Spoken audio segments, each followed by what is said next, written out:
Why is it so difficult for some men to say sorry? Well, I'm going to give you the answer today. See, I believe that what happens when people feel disconnected, they start arguing about what it is that upset them. And then, fast forward 30 minutes into the conversation, and now we start fighting and having disagreements about what was said in the fight itself. Now we start fighting about how we were fighting. So it's kind of like this double whammy, and you get drawn further and further into this black hole of disagreement and disconnection, and you feel like there's no escape from it whatsoever. We need to interrupt that pattern.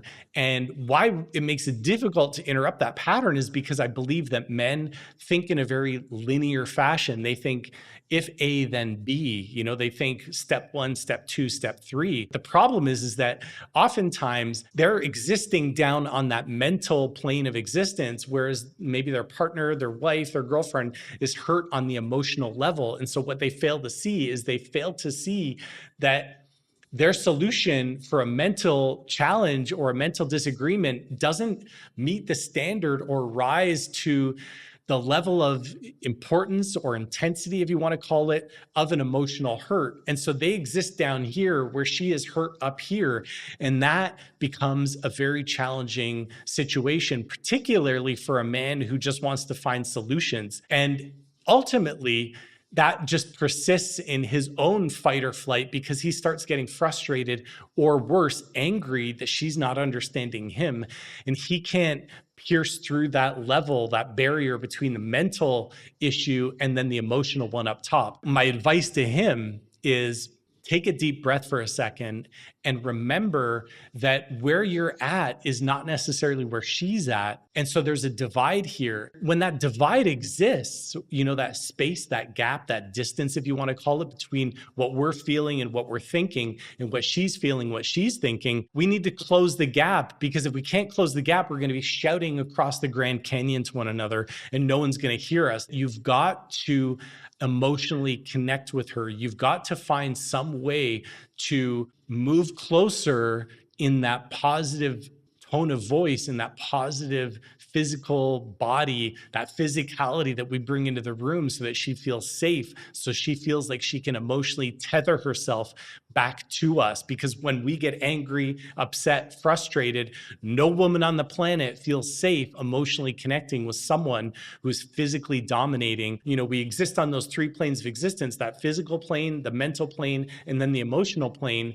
If you're down here in the physical plane because you've got a big dominant voice, dominant body gestures, and then you're only speaking about a mental issue, I didn't like this, I didn't say that, you get very defensive about how you're, what you said and what you did, you're not rising to where she exists, which is in that emotional space, that emotional plane of existence. You've got to look at your physical presence. You've got to look at your body language, and you got to look at your tone of voice. Forget what you're saying.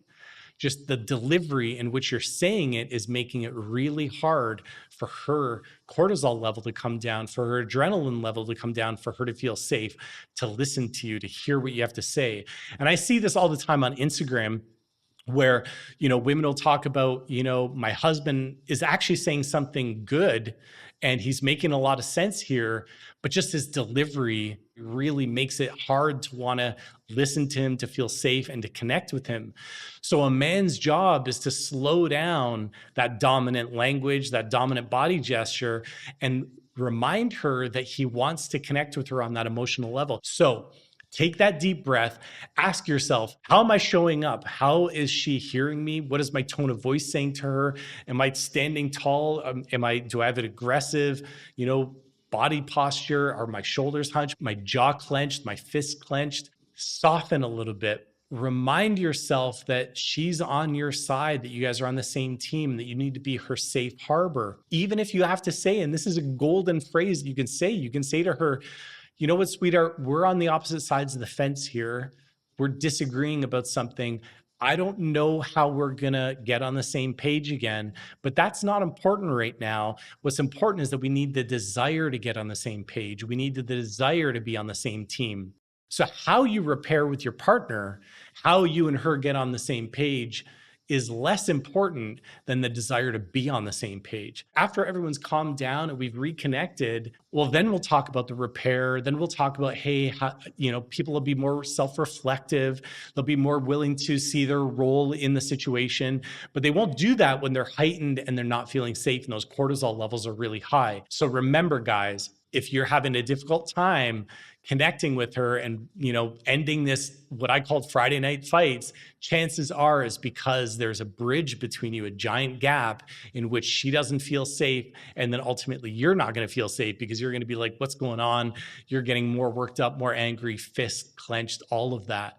So what you guys want to do is take a deep breath, remind yourself that you got to let her know that she can tether herself to you, that you're safe.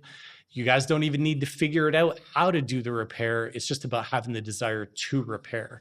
That's what you're aiming for. Have the dream and the vision of getting what you want, which is to work through the problem and then let the to-do list figure it out itself. You'll figure out exactly how to repair. That'll come later when you guys have come back down to earth. If this helped you guys, don't forget to smash subscribe. We're going to be cranking out a video every single day. I'm going to be sharing with you guys all of my relationship wisdom, everything that I do in my own marriage, what I do professionally, I do with clients all day, every single day. Thank you guys so much for being here. Come follow me over on Instagram. Don't forget, down below, there's going to be the link to the newsletter. Hit that link, come sign up. You'll get the newsletter every single week. Thank you so much. I look forward to seeing you again tomorrow. Bye now.